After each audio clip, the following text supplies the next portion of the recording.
I'd like to introduce you now to Dr. Marian Carcary, who will bring us through the updated Information Security Management and Risk Management Critical Capabilities, outlining what drove the changes, some details of the content, and what are the benefits to users of this content. Please do continue to send us your questions and comments through the chat window, and we will address them during the Q&A session at the end if they haven't already been answered during the presentation. Marian. Thank you, Sinead, and good morning, everyone. Okay, so we will begin this morning with an introduction to both information security management and risk management. And here we will look at changes in the digital landscape that are giving rise to an unprecedented level of IT-related risks and information security threats, and also the implications those changes are having on how organizations need to approach risk management and information security management. We will follow this introduction with an overview of two of IT CMF's critical capabilities that can help in this space, both ISM and RM, and we will then take a brief look at the IVI Assessment Process in relation to those capabilities and conclude with a question and answer session. So moving on to take a look at the digital landscape. The current landscape is characterised by a rapid pace of technological change and a growing pervasiveness and reliance on digital technologies. A greater propensity for risk-taking and experimentation is also evident within many organisations, where exploratory fail-fast approaches are used to identify key opportunities for the future. Enhanced interconnectivity across devices, systems and infrastructure is supported, and more interfaces between suppliers, customers and partners are leveraged. Increased information velocity and density are evident across organisations as a result of an unprecedented scale of data collection and store everything practices, and also seamless flow and processing of data across various platforms and applications. Cybercriminals also continue to grow both in number and in sophistication, and all of these changes are giving rise to a growing and dynamic set of IT-related risks and information security threats. And it is also anticipated that as interconnectivity and interdependence further grow as a result of digital transformation, the IT attack surface will continue to expand. So these changes that are occurring give rise to implications in terms of how organisations approach the management of IT-related risks and security issues. Firstly, risk management and information security management must be solidified as key priorities on the C-suite agenda, with corporate board level involvement setting the mandate for the organisation's risk-taking propensity. This understanding of risk appetite enables the organisation to balance the need to protect the organisation and the need to effectively run and grow the business. Secondly, the organisation needs to evolve its focus on governance from an IT governance and a tactical information security focus to enterprise digital governance and enterprise accountability. Risk management and information security management need to be a shared responsibility with clear ownership and accountability assignment. Greater communication and collaboration across technical and business managers are required, as well as a partnership type approach with suppliers, partners and external agencies. Development of a risk-aware and an information security-aware culture is critical. In the digital context, there is a requirement for organisations to think like the enemy at all times in order to keep pace with the risk landscape and the type of threat actors at play. So the concepts of risk and security must become ingrained within the organisational mindset. Next, organisations need to reconceptualise their risk management and information security management and adopt holistic, proactive approaches that provide agility to sense and respond to unknown and unexpected risks and threats, and also minimise the potential negative consequences of exposure. IT leaders need to conduct regular risk and threat and vulnerability assessments and map out threat models for the business. And this process can be enhanced by incorporating external threat intelligence capabilities and participating in relevant industry sharing communities to share and glean valuable insights. These assessments can help the organisation determine and balance the rigidity of controls required. In instances where digital leaders strive to embrace experimentation and quickly and flexibly react to change, the organisation needs to establish the right balance of controls to manage risks and secure IT resources without impeding effective business operations. As a prerequisite, the organisation should establish a solid foundation of security measures to provide basic defence, including identity and access management and measures to secure data centres, applications, databases and endpoints. And a sole focus on perimeter protection and endpoint security is no longer sufficient. The organisation needs to shift from solely protecting assets to strengthening them and making them more resilient. The security architecture should be revised to reflect ideas regarding depth of defence. Organisations also need to deploy proactive incident management processes that enable them to anticipate and detect compromises to information security and swiftly react to them. This requires a move towards proactive probing, analytics-driven event detection and forensics, and reflex-like incident responses.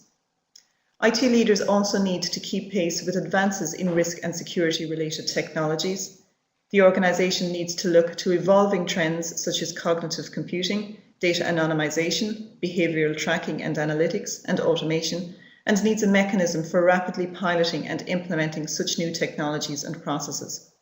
And finally, the organisation needs to continually adapt in line with changing business requirements and evolve its practice from compliance-focused to threat-centric and strategic risk-focused. In the remainder of this presentation, we will look at two of ITCMF's critical capabilities that can support an organisation in enhancing its risk and information security-related practices: the ISM critical capability and the RM critical capability. The next slide shows the current view of ITCMF following our recent update to the framework last January.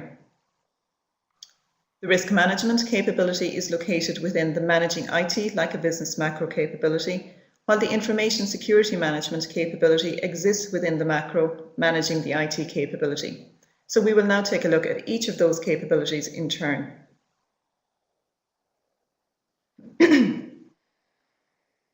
So starting with ISM, the information security management capability is defined as the ability to manage approaches, policies and controls that safeguard the integrity, confidentiality, accountability, usability and availability of information.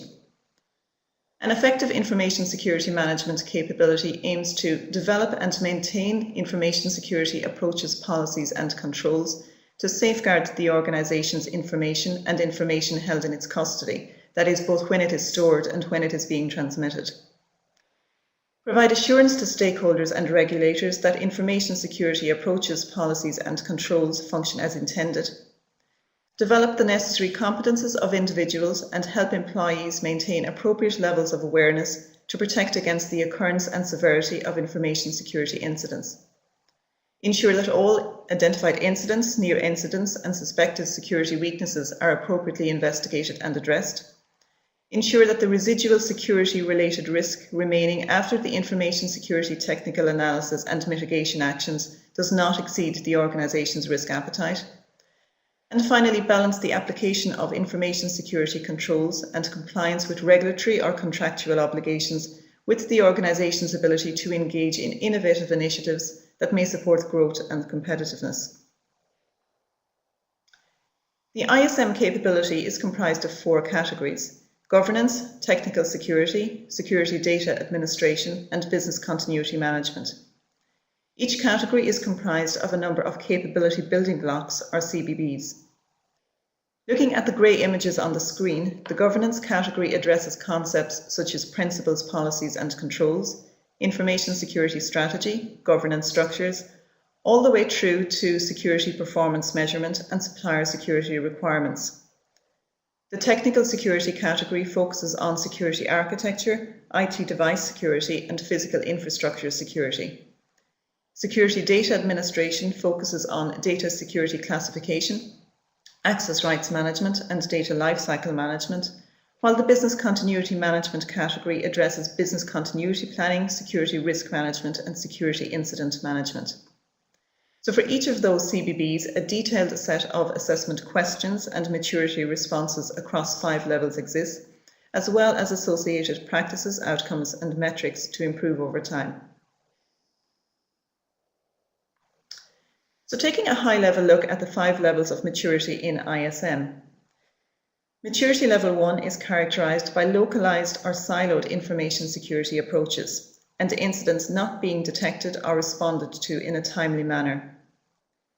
Moving across to maturity level 3, here we see standardized policies, controls and approaches in place, and the use of forensic analysis to classify some incidents and near incidents, diagnose their underlying cause and assess their impact, and also the sharing of these insights with regulatory bodies and stakeholder groups. At the highest level of maturity, level 5, the organisation monitors and applies the best tools, technologies, methods and approaches to its information security management, and these are informed by the latest recommendations from security agencies and alliances, from vendors and from evidence-informed research. Improving maturity from one level to another is supported by a series of practices, outcomes and metrics, or POMs. On this slide, we see some steps to build capability in the Access Rights Management CBB. At maturity level 2, a representative practice is to establish basic login requirements for systems with sensitive data, plan how security clearance levels for access rights can be mapped to roles and data sets, and establish some sanctions for access right abuses. An associated outcome is increased likelihood that only authorised personnel have access to systems and data. An associated metric being the number of grants and revokes of access rights by department. At maturity level 3, the practice is to develop an authorisation approach to grant access rights in line with security classifications for most roles. Grant access rights only to formally approved applicants and periodically audit access rights, particularly in relation to highly sensitive data. At maturity level 4, a representative practice is to use semi-automated approaches for requesting, approving and granting access rights with some self-service capability, synchronize changes to access rights with the HR system, and base authorizations on approved changes or those triggered by changes in an employee's responsibilities, regularly audit access rights and act on anomalies. At this level, the management of access rights is dynamic, flexible and controlled. There is organisation-wide confidence that access rights are properly implemented and that any issues are effectively rectified. So moving on to take a brief look at the RM critical capability. The risk management capability is defined as the ability to identify, assess, prioritise, treat and monitor the exposure to and the potential impact of IT-related risks that can directly affect the business. An effective risk management capability aims to establish senior management direction and governance structures for risk management, establish proactive risk management approaches that involve identifying, profiling and assessing IT-related risks that present vulnerabilities, determining appropriate responses to risk disruptions, and monitoring risk response effectiveness. Monitor changes in the risk landscape and in technological advances. Proactively sense and respond to unexpected or unforeseen IT-related risks and increase transparency around how they could affect business objectives and decisions. Increase compliance with relevant legal and regulatory requirements. Assign ownership and share accountability for risk avoidance across business and IT leaders, and build employee competences to facilitate risk decisions. And finally, contribute to improving the organisation's reputation as a trusted supply chain business partner. The RM capability is comprised of 3 categories: governance, profiling and coverage, and process, and each category is comprised of a number of capability building blocks.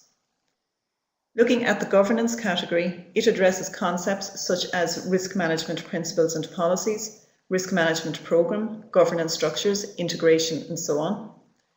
The profiling and coverage category includes risk profile definition and risk coverage, while the process category addresses risk assessment, prioritisation, response and monitoring. Taking a high-level look at the 5 levels of maturity, maturity level 1 is characterised by, at best, ad hoc consideration of principles, policies and a supporting governance framework. IT-related risks are not actively or systematically managed. Moving across to maturity level 3, here we see standardised principles, policies and a governance framework, and most risk management activities adhere to standardised and documented approaches. At maturity level 5, risk management principles, policies and approaches are continually refined to reflect changes in the risk landscape, emerging industry insights and learning from previous risk incidents. The RM capability is also supported by a detailed set of practices, outcomes and metrics. On this slide, we see some steps to build capability in the risk response or treatment CBB. At maturity level 2, a representative practice is to establish a basic process to treat prioritised risks and define a basic risk ownership policy. At maturity level 3, the practice may be to standardise the risk treatment process and match the risk treatment strategies to the magnitude of the risks posed vis-à-vis particular business unit needs and objectives. While at maturity level 4, the practice may be to extend the risk treatment process to address all prioritised risks and match the risk treatment strategies to the magnitudes of the risks posed vis-à-vis the organisation's overall needs and objectives. Across the various maturity levels, the outcomes from these practices relate to improved capability to sufficiently mitigate prioritised risks. Associated metrics may include the percentage of prioritised risks mitigated to within the organisation's risk tolerance threshold and the percentage of identified risks that are assigned owners. The next slide takes a brief look at the IVI assessment process. A consultant or partner-led assessment will typically incorporate an online survey that includes multiple organisational participants. This is followed by a data analysis phase to understand key trends from the data captured, a workshop with key stakeholders, development of a capability improvement plan, and a final output report. The actual online survey includes a series of carefully researched questions that were informed by both literature findings and key insights from academic researchers and industry practitioners in the relevant area. The assessment takes approximately 30 to 60 minutes to complete. The survey is online, easy to use, and compatible with desktop and mobile devices. On the next slide, we see a sample question from the ISM capability pertaining to information security strategy. To what extent is an information security strategic plan developed and executed? The survey asks participants to score the question in terms of its current maturity based on carefully reading each of the 5 maturity statements. The participant is also asked to score the target or ambition maturity based on a number of principles, on what is reasonable to achieve in 6 to 12 months, recognising that no organisation can improve everything. Based on the current maturity level, the participant should consider, is it really imperative to improve in this area, or is it good enough for now? Must the organisation invest time and money in improving now? And will your business objectives be in jeopardy if this is not improved? The next slide shows an example of one of the charts that are compiled during the data analysis phase. This chart shows the positioning of the ISM capability building blocks on an importance versus maturity gap matrix. On this chart, CBB A3 governance structures and CBB B3 physical infrastructure security are flagged as being highly important and as having the largest maturity gap. So those CBBs are likely to serve as a key focus area for prioritised improvement, and it is from charts such as this that the improvement recommendations are derived for the organisation. So in terms of next steps, I will now pass you back to our community manager, Sinead, who will take you through the remainder of the webinar. Sinead.